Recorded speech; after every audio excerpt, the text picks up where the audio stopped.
Hello and welcome to The Exchange, where we invite leaders in their field to join us to discuss topics of interest to all of us in our everyday lives. I'm Rob Buckingham and my co-host on The Exchange is my wife Christie. Looking forward to today's show, where we will be discussing how not only to survive but also thrive as a single mother. There are many reasons why people take on the role of a single parent, and we'll discuss how as a community we can better support them. To discuss this topic, we're delighted to be joined by Dr. Elspeth McInnes, who is a sociologist and senior lecturer at the University of South Australia. Elspeth is also a voluntary policy advisor with the National Council of Single Mothers and Their Children. Welcome, Elspeth. Thank you. It's lovely to be here. We're also joined by Kerry Davies, who is a single mother and project worker at the Council of Single Mothers and Their Children in Victoria. Welcome, Kerry. Thank you for having me here. It's great to have you. Before we start with our discussions, we're going to take a look at this. Being a single mum requires you to master many roles: chef, chauffeur, receptionist, cleaner, financer, teacher, gardener, doctor, and many more. With all these responsibilities, how can we better support those raising a family alone? Not just so they can merely survive, but thrive. A really practical topic today on The Exchange. Absolutely, I'm looking forward to it. Yeah. Ladies, tell us a little bit about your journey as single mums. Well, I suppose like many other single mums, I married, I had children, our relationship broke down over time, I think, as you mature and grow in different directions. I had a subsequent relationship and another child, and again that ended, and I've raised 3 beautiful children. And they're young adults now, They're is that now right? young adults, Yeah, that's right. Wonderful. What about you, Kerry? I'm actually, I suppose, what used to be called an unmarried mother. And my daughter, Alida, is now 10 years old. She's in grade 4. And she actually didn't meet her father until she was 6 years old. But they have a good relationship now with him and his new wife. Yeah. Yes, and but Alida lives with me all of the time. Okay. What would you say is your biggest challenge as a single mum, Elspeth? I think as a single mum, just having to do a lot of things and make a lot of decisions and be there for each child in every way, every day, all the time. It's So quite it all falls back on you. It is continuous, and I suppose in one instance, the father of one of my children has been very present and very supportive, but even so, that responsibility persists, and I think it's the responsibility for bringing new humans into our society and wanting them to be the best that they can be that really is the biggest challenge. And it's not an easy one for any parent, but when you're the person who's the backup, the rock, the one person that must deliver, that there are no choices about whether this child needs you, this child must have you and your support, and I think that's an overwhelming and very important responsibility. Right, yeah. Would you agree with that, Kerry? I would, and the thing is that that responsibility isn't shared with another parent. That child really does ultimately need you because you are the only one who they can have come through for them. And there are also so many other demands on your time, so that responsibility can become quite stressful when you know they need you and you're not quite sure if that's going to happen today, actually. Yeah. Do you think that society puts all single mothers into one big basket when there's actually many different reasons for being a single mom? I think that's a really interesting question because I think there's 2 answers for it in a way. I do think we've moved on quite a lot, and I don't think that children are discriminated against as much as they used to be. When you say as much, you think they still are to a certain extent? I think society, in a societal way, perhaps yes, because How would you say?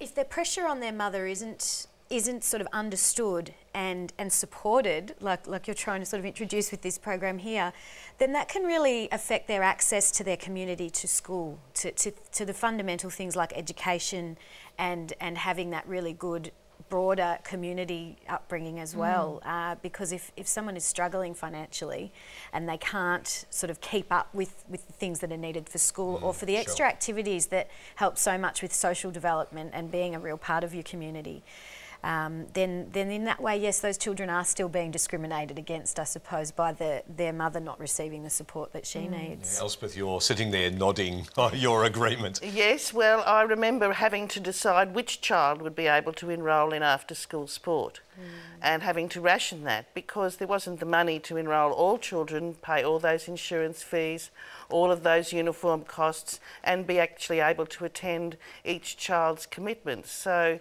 there were decisions to be made and each got their turn, I believe and trust and hope. But it is the case that single parents, one of the biggest challenges is poverty because you're not a free agent to earn without responsibilities as people who aren't parents or have someone else doing the parenting. And you've got that care work and of course children cost money as well. So the biggest exclusion factor and the biggest stigmatising factor that I would name is the financial circumstances of single mothers. And we know that mothers, whether married or not, women in fact suffer discrimination in the paid workforce. There's discrimination around the types of jobs that they get, their kind of promotions and pay packets that they have access to. So quite normally the income for that household will be around the $30,000 mark. And we hear politicians talking about people living on, for example, less than $80,000 and so these families aren't wealthy. But there's very little recognition that families are living on $30,000 and raising children. And if you can't have the latest iPad, the latest sneakers, the latest fashion item, often you're excluded and seen as less than. So do you think institutions like schools actually help or do they cause more problems if they then maybe assist with a child doing an after-school activity? You know, is it should institutions be actually helping send children on camps? How can we best alleviate some of those pressures on people? Well, I think we have seen cuts to the income support available to single parents. We've seen cuts to the amount of money that they earn that they can keep, which took effect from January last year. And we've seen a spike in the numbers of single parents reporting living in cars, couch surfing, unable to find housing. Living in cars with children? Living in cars with children. It is severe.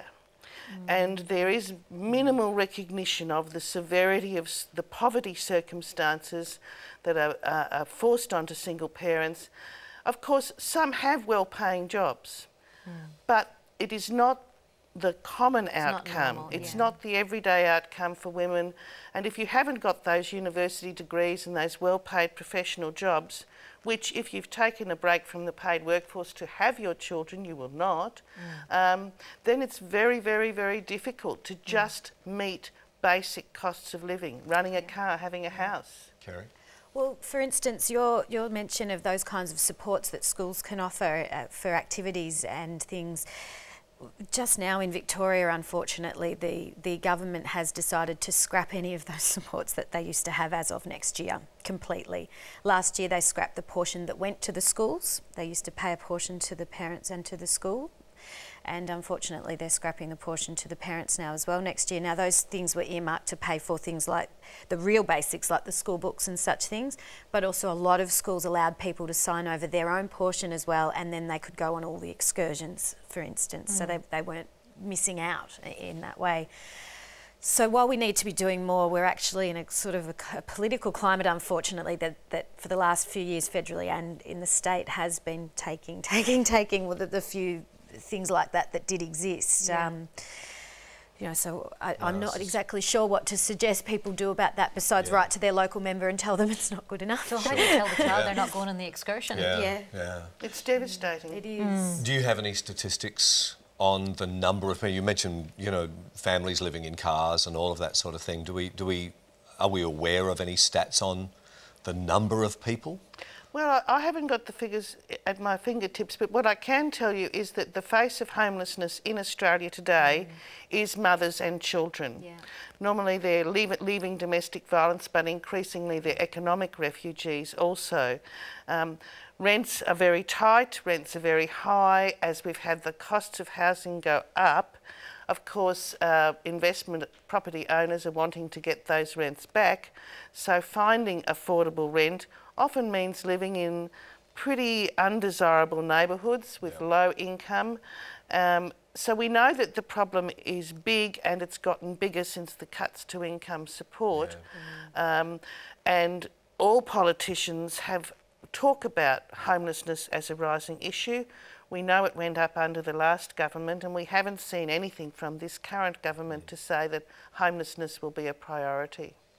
An interesting discussion indeed. We need to take a break, but we'll be back with more on this discussion on The Exchange in just a moment.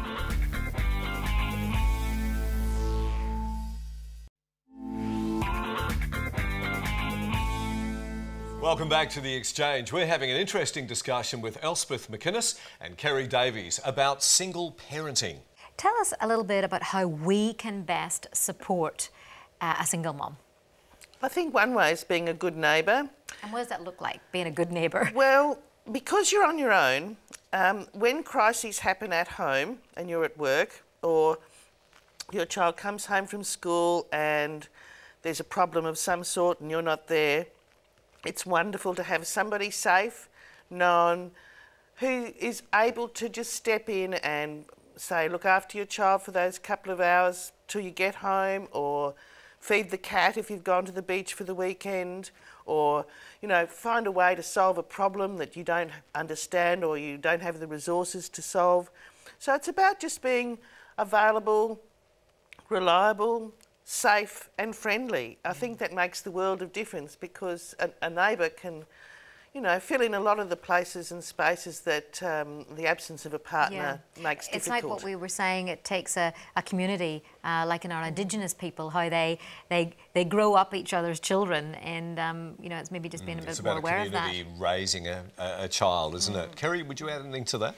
Yeah, and I think it's thinking things through, because offering to help someone is lovely, but and you can actually mean it, but then you might not actually go through with then saying, and here's my mobile number, text me and I'll drive the kids to school or pick them up if you need me to. It's sort of that extra little step of actually perhaps offering something that's not too invasive but is really constructive and helpful, that also isn't really a big deal for you to do. If you're going to go and pick your own children up from school, then to sort of offer the single mum down the road the standing offer that, look, I'm always picking my kids up, so if you ever need me to, I can pick yours up as well, and here's my mobile number. Even just send a text that day, it'll be fine. Do you think people sometimes don't do that because there's this fear that they're just coping with their family, and to do something that maybe they'll end up in a position where they can't actually keep the promises that they made? I think that's a really, really good question that you've asked, because I think when you want to be a good neighbour, it's about offering appropriate help, not just for the person you're going to help, but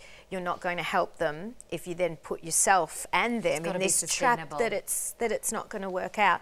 So just be really clear and careful about knowing what you can and can't offer people, and people really appreciate clarity when they're being offered help, because it's embarrassing to ask for it if you know that person's struggling to give it. Yes. So then you will stop asking, and then no one's helping anyone. And there's a difference between I'll feed your fish when you're away for the weekend to I'm going to walk your dog every single day. Yes, exactly. So it's got to be sustainable, doable. I guess it boils down to good communication, doesn't it? It is, and it's not just one way. I mean, your neighbour might feed your fish and you might feed their dog. You know, it's reciprocal. It's about being able to. But is that fair to expect another thing of a single mum? You say, I would struggle asking someone to add another thing to their burdens. I think it's relationship. Okay. Yeah. It develops as the relationship does, exactly like any other, because you will find that there'll be something they can do for you in the long run. That's the great thing about forming new relationships as well. About working together, isn't it? Well, you've heard from our experts. Let's hear now from the people on the street to see what they have to say. In Australia, there are nearly 1 million single-parent families. 81% of those are single mums. We're out here today to find out what are the biggest issues facing single mothers today. Actually raising kids that's difficult for two parents, whether it's the traditional husband and wife, or it's the new and modern age, which it should be anybody who's fit to be a parent, would be just the capacity to be a parent.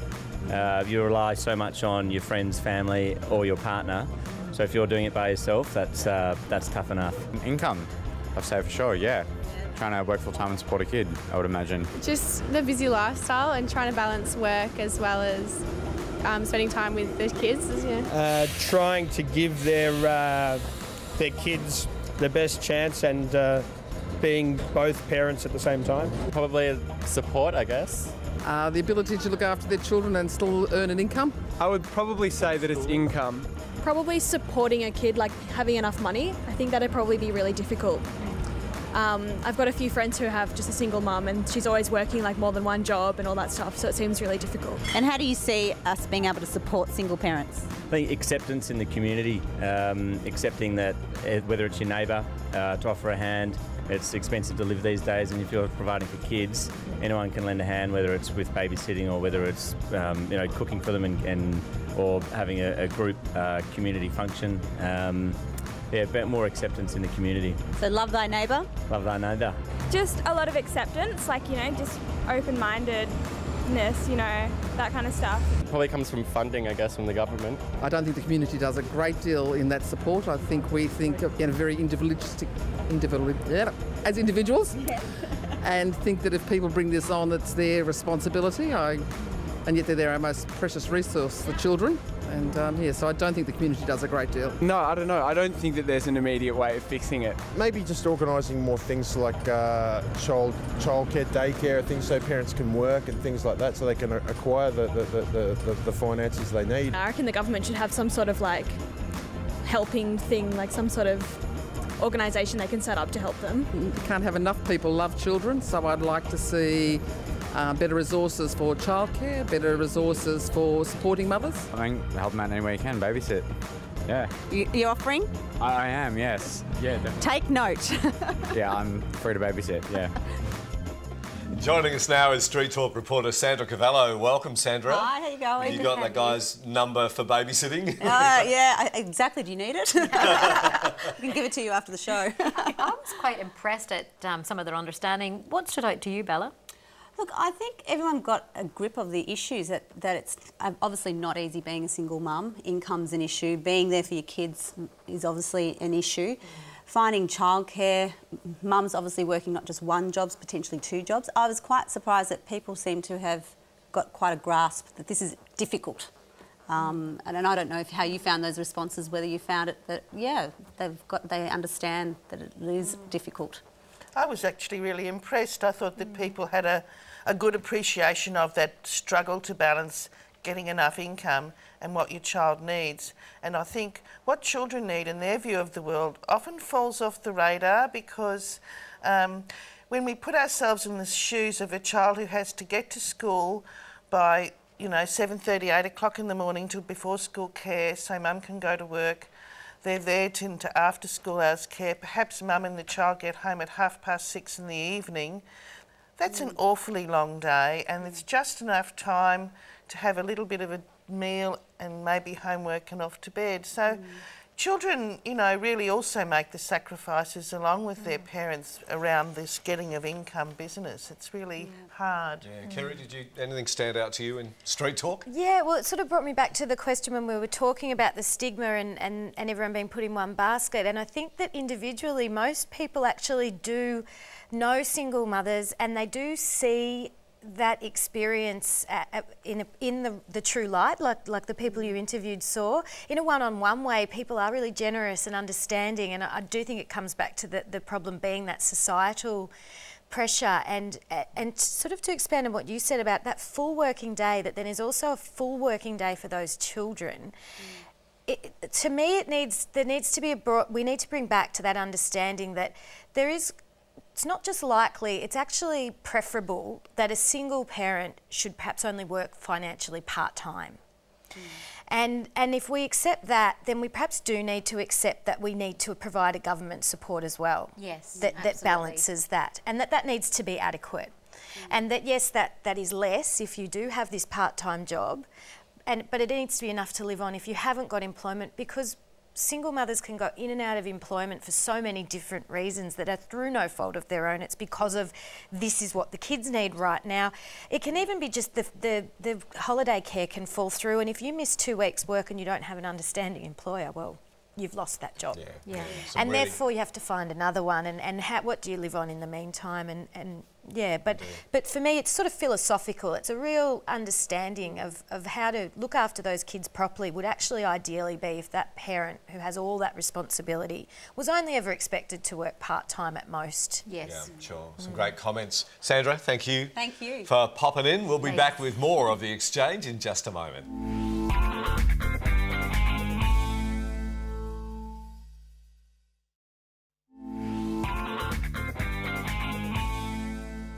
Welcome back to The Exchange. We're talking with sociologist Dr. Elspeth McInnes and project worker Kerry Davies about how to survive and thrive as a single mother. Now, I believe one of the major causes, Elspeth, of single parenting is violence, domestic violence.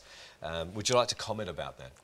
Well, it's a problem that's global, of course, and it's in Australia the statistics tell us 1 in 3 households have experienced violence during women's lifetime. So it's widespread, it crosses all class, all cultures, and the problem is the mother and the children often emerge from the relationship with health, emotional and physical health issues that then put extra burdens and extra cost on them, and of course there's extra dimensions of help might be needed to deal with the impacts and consequences of that violence. So it's another level of burden, and it also affects women's ability to get help, because speaking about and exposing your circumstances again is a huge journey, and it's one that is it shame, embarrassment? And often people make judgments about women who are victims of violence as somehow wanting to have that happen or being attracted to it. So they have to manage a lot of risks, as well as the constant risk from their ex-partner finding out where they are or visiting further violence on them. So it creates a whole extra dimension of cost, risk and burden for women and children in that situation. And if there's someone listening now who's experiencing that, where do they go for hope and help in that situation? Well, in a crisis, it's called police. Yes. Women's health services are very supportive.